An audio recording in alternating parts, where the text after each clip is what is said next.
The European Union is often described as a polity sui generis, as being in a league of its own. The intention is to distinguish it from other forms of political organization, in particular those of a confederation and a federation.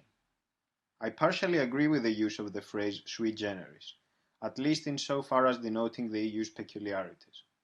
I do, however, maintain the view that this polity is as classifiable as any other. Exceptions to the rule are present in virtually every state. That is to be attributed to the unique historical and cultural conditions that contribute to the formation of the polity. Rather than try to comprehend the EU in negative terms, as not being X or Y, I suggest we shift our attention to the items that do in fact instantiate it. We will proceed with this examination to forward our understanding of the Union's decision-making structures, as well as the way in which authority is distributed among the various levels of government. In the first seminar, we described European politics as supranational. The idea is that they occur outside the confines of the nation-state. While that is true, it does not, in and of itself, offer a sufficient description. We are still missing a major characteristic of the EU, its interstate nature, its inherent intergovernmentalism. By this, we mean that European politics are founded on relations between nation-states, while day-to-day affairs often are contingent upon negotiations between national governments. The European Union is at once supranational and intergovernmental. Its legal institutional order remains above the nation-state, though never in opposition to its normative achievements. In this sense, the supranational level is not a separate state, but rather one that extends the collective interests of its nations. This is even stated in Article 1 of the Treaty on European Union. It stipulates that the member states establish the Union in order to attain objectives they have in common. The interstate aspect of the EU level is formalized in two institutions, the European Council and the Council of the European Union. Though it is unfortunate that their names are similar enough to create confusion, these are two distinct entities, each with its own function, as we discussed in our first seminar. What they both have in common is that they are platforms where national governments meet to deliberate on European policy. In the European Council, those who represent the national level are the heads of state or government. In the Council of the EU, it is the ministers dealing with the topic under consideration. Given the role each of these institutions has, I wish to draw a certain qualification.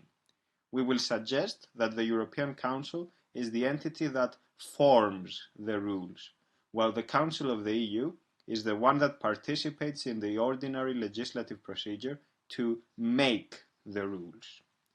Just as a reminder, this distinction is necessary since the European Council has the unique characteristic of being the Union's deciding executive, with the European Commission acting as the implementing executive. The intergovernmentalism of the European Union also has a constitutional dimension.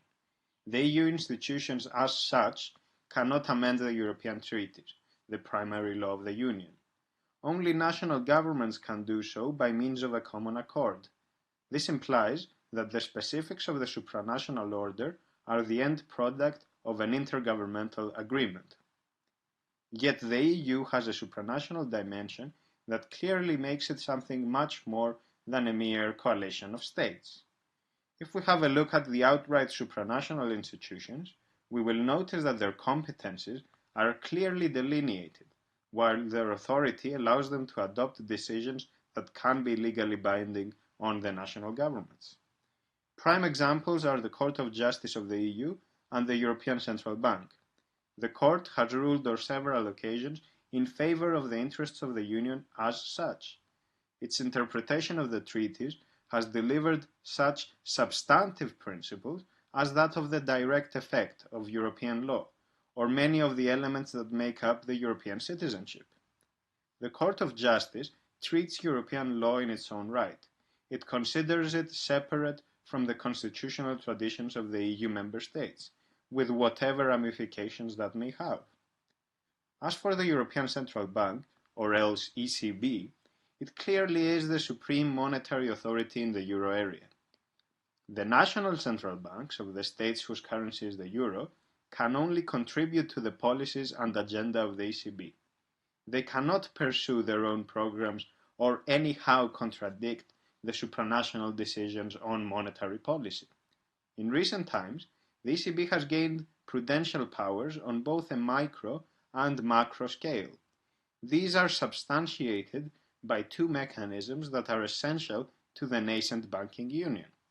The one is the single supervisory mechanism, the other is the single resolution mechanism. With these in place, the ECB has potential power over the entirety of the economic and monetary union's financial system. However, not all supranational institutions have such degree of control. The European Commission and the European Parliament are much more limited in their function. The Commission must always operate in accordance with the agenda of the European Council. It is there to make sure that the European Council's rule formation is extended into concrete action, typically via the ordinary legislative procedure. In this sense, it is the assignee of the Member States. Additionally, the Commission does not have any power to raise its own funds, such as by imposing a union-wide tax or by issuing its own debt instruments, those elusive Eurobonds. The European Parliament also partakes of those limitations. Since the EU cannot raise taxes, the Parliament has no right to legislate on the matter. For as long as the Union does not have its own fiscal capacity, the Parliament will not be able to have any say on the conduct of EU-level fiscal policy. The constraints that are unique to the European Parliament are two. The first is that it has no right to initiate the legislative procedure. Only the Commission can do that, and it will only do so if the European Council approves of or otherwise forwards such an agenda. The second limitation is that it cannot have a major say on the European budget. That is so because the EU relies exclusively on contributions from the Member States. The decision on how the EU funds are distributed is, for the most part, an intergovernmental affair. In more abstract terms, the authority of the supranational level is governed by three principles, those of conferral, subsidiarity, and proportionality. For our purposes, we will consider them in outline. The principle of conferral means that the Union can only have exclusive competence over areas of policy that have been explicitly conferred to it. One such area is competition policy, or international trade. By exclusive competence, we basically mean that the EU decisions override any national law that may contradict them. The principle of conferral also means that some areas of policy are designated as matters of shared competence between the EU and its member states. Everything that relates to economic governance falls under this category. What it practically means to have shared competence is that no member state can unilaterally pursue objectives that are not in line with the common legal framework established at the Union level. Whatever is not conferred to the Union as either an exclusive or shared competence remains with the nation-state. Prime examples are, at least in principle, the policies concerning security and defense. To guide the application of the principle of conferral, policymakers rely on the principles of subsidiarity and proportionality. These essentially determine which level of government is most appropriate for the matter at hand. Subsidiarity requires that decisions be taken at the lowest possible level, from the local community to the national government and then to the EU, with whatever permutations in between. Whereas proportionality is the idea that any shift in power upwards must always be proportional to the task. The supranational level should never have more authority than what is absolutely necessary. All of these combined make it evident that the European Union is a complex political organization. It has elements of a coalition of states and elements of a federation.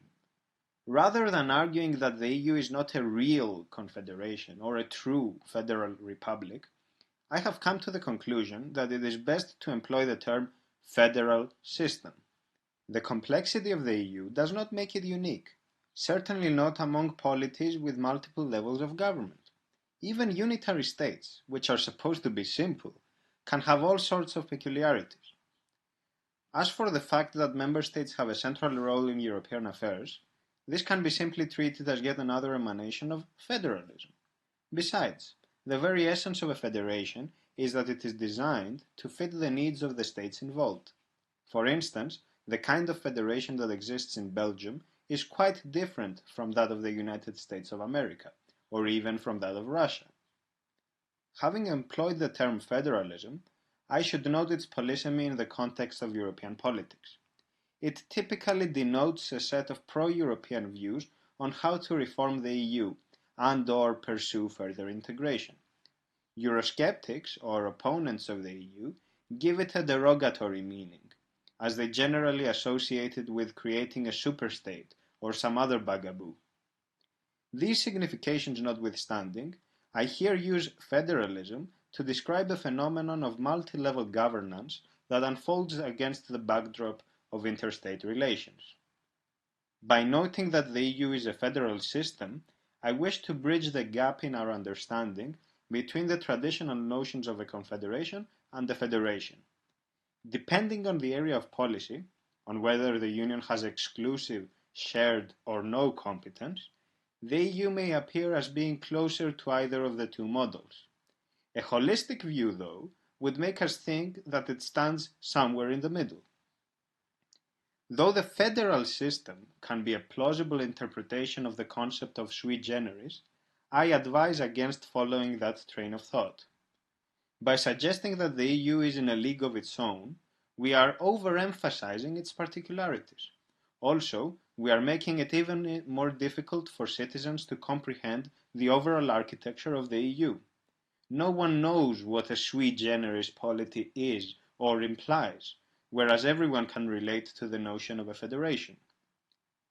As we will be discussing in greater detail over future seminars, the main reason I avoid employing the term Federal Republic is that I think that the EU has yet to develop the minimum necessary degree of sovereignty.